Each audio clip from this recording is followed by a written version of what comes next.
پروان کو چراغ کو بلبل کو پھول بس، صدیق کے لیے خدا کا رسول بس۔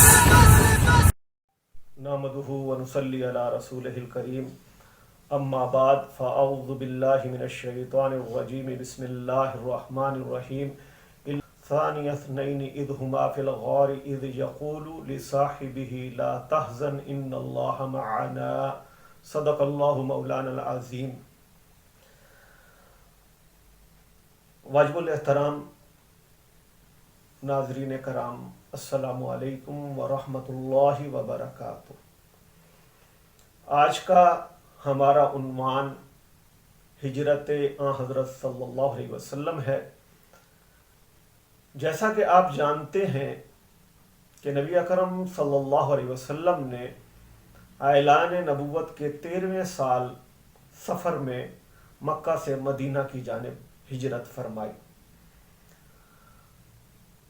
آغاز اسلام سے ہی مشرکین مکہ نے مسلمانوں پر ظلم و ستم کے پہاڑ توڑنا شروع کر دیے تھے۔ مسلمانوں کو غزن پہنچانے کا کوئی موقع ہاتھ سے نہ جانے دیتے، طرح طرح کے جبر و ظلم کرتے، وحشیانہ تشدد کرتے۔ اگرچہ آفتاب نبوت مکہ میں طلوع ہوا تھا، لیکن اس کی کرنیں مدینہ کو منور کرنے لگی تھی۔ مدینہ میں تیزی سے اسلام پھیلنا شروع ہو گیا، تو نبی اکرم صلی اللہ علیہ وسلم نے صحابہ کرام کو مدینہ کی جانب ہجرت کرنے کی اجازت دے دی۔ سیدنا صدیق اکبر رضی اللہ تعالی عنہ نے بھی آپ سے ہجرت کی اجازت چاہی۔ نبی اکرم صلی اللہ علیہ وسلم نے فرمایا کہ ابھی ٹھہر جاؤ، میں امید کرتا ہوں کہ جلد ہجرت کی اجازت ہو جائے گی۔ سیدنا صدیق اکبر رضی اللہ تعالی عنہ نے عرض کیا، کیا واقعی ایسا ہوگا؟ آقا علیہ السلام نے فرمایا کہ ہاں۔ سیدنا صدیق اکبر خوش ہو گئے اور آپ نے 2 اونٹنیاں اس کام کے لیے مختص کر لی کہ یہ سفر ہجرت میں کام آئیں گی۔ آپ انہیں ببول کے پتے کھلاتے تاکہ سفر ہجرت میں آسانی رہے۔ ادھر مشرکین مکہ میں اضطراب بڑھتا چلا جا رہا تھا کہ کس طرح سے اسلام کا رستہ روکا جائے۔ نبی اکرم صلی اللہ علیہ وسلم کی مقبولیت میں آئے روز اضافہ ہوتا چلا جا رہا ہے۔ مغازی و سیرت کے امام ابن اسحاق بیان فرماتے ہیں کہ دار الندوہ میں مشرکین مکہ کے سرداروں نے ایک میٹنگ طلب کی اور اس میں اس بات پر مشاورت ہو رہی تھی کہ نبی اکرم صلی اللہ علیہ وسلم کی مقبولیت بڑھ رہی ہے، اسلام تیزی سے پھیلتا چلا جا رہا ہے، اس کا رستہ کیسے روکا جائے۔ کسی نے رائے دی کہ آپ کو قید کر دیا جائے، کسی نے رائے دی کہ آپ کو قتل کر دیا جائے، کسی نے رائے دی کہ آپ کو شہر بدر کر دیا جائے۔ ابو جہل نے تجویز پیش کی کہ مکہ کے قبائل میں سے ہر قبیلے میں سے ایک معتمد آدمی لیا جائے اور یہ تمام معتمد افراد بیک وقت برہنہ تلواروں سے نبی اکرم صلی اللہ علیہ وسلم پر حملہ کریں اور انہیں شہید کر دیں۔ اس طرح سے کسی ایک قبیلے یا کسی ایک پر نام بھی نہیں آئے گا، حرف بھی نہیں آئے گا، اور قریش مکہ ہم سب سے مل کر اور بنو ہاشم ہم سب سے مل کر کے مقابلہ بھی نہیں کر سکیں گے۔ چنانچہ اس تجویز پر اتفاق ہوا کہ تمام قبائل سے ایک ایک معتمد آدمی لیا جائے گا اور وہ تمام افراد بیک وقت نبی اکرم صلی اللہ علیہ وسلم پر برہنہ تلواروں سے حملہ کریں گے اور آپ کو شہید کر دیں گے۔ یہ خبر اللہ تبارک و تعالی نے وحی کے ذریعے نبی اکرم صلی اللہ علیہ وسلم تک بھی پہنچا دی. وَإِذْ يَمْكُرُوا بِكَ الَّذِينَ كَفَرُوا لِيُثْبِتُوكَ أَوْ يَقْتُلُوكَ أَوْ يُخْرِجُوكَ وَيَمْكُرُونَ وَيَمْكُرُ اللَّهُ وَاللَّهُ خَيْرُ الْمَاكِرِينَ.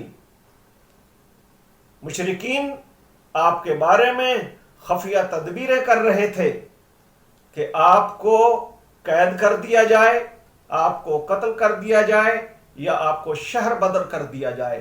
وہ اپنی چالیں چل رہے تھے اور اللہ تبارک و تعالی اپنی تدبیر کر رہے تھے، اور بہترین تدبیر بے شک اللہ رب العزت کی ہے. نبی اکرم صلی اللہ علیہ وسلم بیت نبوت میں تشریف فرما تھے. حضرت علی رضی اللہ تعالی عنہ آپ کی خدمت میں حاضر تھے. حضرت علی رضی اللہ تعالی عنہ نے دیوار کے سوراخ سے باہر جھانک کر کے دیکھا، پریشان ہوئے، آ کر آقا علیہ السلام کو اطلاع دی کہ مشرکین مکہ کے سرداروں نے آ کر کے بیت نبوت کو گھیر لیا ہے اور برہنہ تلواریں لیے کھڑے ہیں، ان کے ارادے اچھے نہیں. آقا علیہ السلام نے فرمایا علی پریشان نہ ہو، تم میرے بستر پر یہ سبز چادر اوڑھ کر کے لیٹ جاؤ، اور یہ لوگوں کی امانتیں ہیں، یہ امانتیں لوگوں کے سپرد کر کے تم بھی مدینہ کی جانب ہجرت کر لینا. یہ ہدایات دینے کے بعد آپ گھر کے دروازے سے باہر نکلتے ہیں اور شاہت الوجوہ پڑھ کر کے مشرکین مکہ کی طرف پھونک مارتے ہیں، جس کی وجہ سے ان کی آنکھیں چندھیانے لگیں، اور آقا علیہ السلام ان کے درمیان سے باحفاظت نکل گئے. اور نکل کر کے سیدنا صدیق اکبر رضی اللہ تعالی عنہ کے گھر پہنچے، دستک دی. سیدنا صدیق اکبر نے اندر آنے کی دعوت دی. آقا علیہ السلام نے فرمایا کہ ہجرت کی اجازت ہو چکی ہے، اللہ کا حکم آ چکا ہے، ہمیں ہجرت کرنا ہے. سیدنا صدیق اکبر یہ خوشخبری سن کر کے ان کی آنکھوں سے بے اختیار خوشی کے آنسو نکل آئے، اور اپنی بیٹی حضرت اسماء رضی اللہ تعالی عنہ کو حکم دیا کہ توشہ دان تیار کیا جائے، کھانا تیار کیا جائے. حضرت اسماء نے کھانا تیار کیا اور توشہ دان کا منہ اپنا پٹکا کھول کر کے اس کے 2 ٹکڑے کیے، نطاق کے 2 ٹکڑے کیے، اور ایک ٹکڑے سے توشہ دان کا منہ باندھ دیا. اس پر نبی اکرم صلی اللہ علیہ وسلم نے حضرت اسماء کو ذات النطاقین کا لقب دیا. یہ دونوں نفوس قدسیہ گھر کی پچھلی کھڑکی سے نکلے اور نکل کر کے غار ثور کی طرف چل پڑے، جو مکہ سے تقریباً 3-3.5 میل کے فاصلے پر ہے. جب پہاڑی سفر شروع ہوا، نوکیلے پتھر آقا علیہ السلام کے پیروں میں لگنے لگے اور آپ کے پیر زخمی ہوئے، تو بہکی میں بیان ہوا سیدنا صدیق اکبر نے آپ کو کندھوں پر اٹھا لیا. حملہ الصدیق علی کاہلہ، اپنے کندھوں پر اٹھا لیا، اپنی پیٹھ پر اٹھا لیا، اور غار ثور تک چڑھائی چڑھے. غار ثور پر پہنچ کر کے آپ نے عرض کی کہ آقا آپ یہاں تشریف فرما ہوں، اور میں غار میں جا کر کے ٹٹولتا ہوں کہ کہیں کوئی موذی جانور نہ ہو، اگر وہ نقصان پہنچائے تو مجھے نقصان پہنچائے اور آپ محفوظ رہیں. سیدنا صدیق اکبر رضی اللہ تعالی عنہ نے غار میں داخل ہو کر غار کی صفائی کی، اور غار میں جتنے سوراخ تھے ان میں اپنی چادر پھاڑ پھاڑ کر کے ان سوراخوں میں لگانے لگے اور ان سوراخوں کو بند کرنے لگے.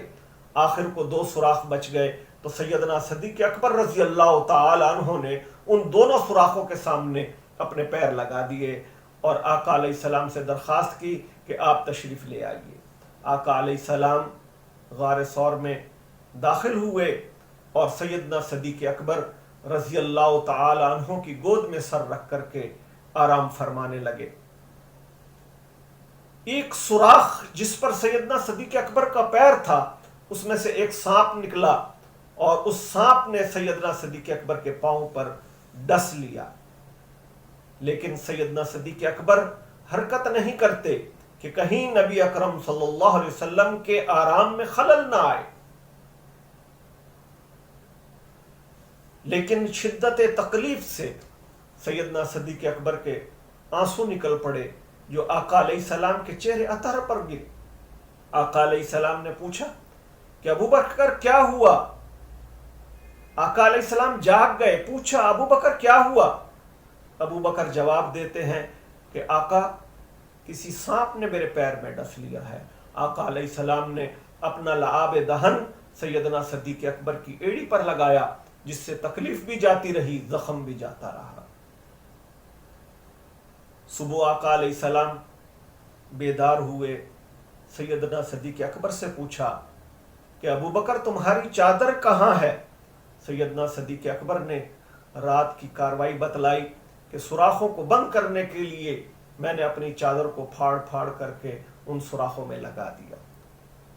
آقا علیہ السلام نے اس موقع پر آپ کے لیے دعا فرمائی، اللہم اجعل ابا بکری معیہ فی درجتی فی الجنہ، ابو بکر کو جنت میں اے اللہ میرے ساتھ کر دے۔ 3 دن اور 3 راتیں غار میں قیام کیا۔ اسی دوران مشرکین مکہ تلاش کرتے ہوئے غار ثور کے دہانے تک پہنچے۔ سیدنا صدیق اکبر پریشان ہوئے کہ یہ مشرکین مکہ کہیں آقا علیہ السلام کو نقصان نہ پہنچائیں، تو آقا علیہ السلام نے فرمایا اذ یقول لصاحبہ لا تحزن ان اللہ معنا، اے میرے ساتھی پریشان نہ ہو، غمگین نہ ہو، اللہ ہمارے ساتھ ہے۔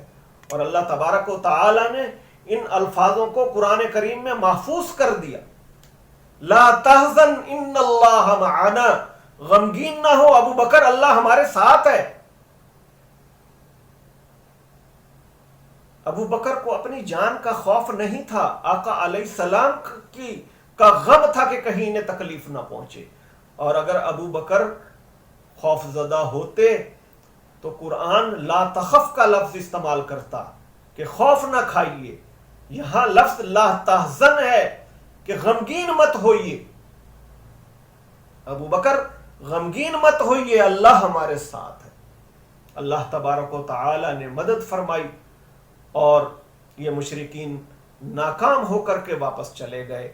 3 دن اور 3 راتیں قیام کرنے کے بعد یہ نفوس قدسیہ غار ثور سے نکلے اور نکل کر کے اونٹنیوں پر سوار ہوئے جو عامر بن فہیرہ سیدنا صدیق اکبر کے غلام پہلے سے لے کر کے وہاں پر موجود تھے، اور یہ دونوں نفوس قدسیہ مدینہ کی جانب ہجرت کے لیے روانہ ہوئے۔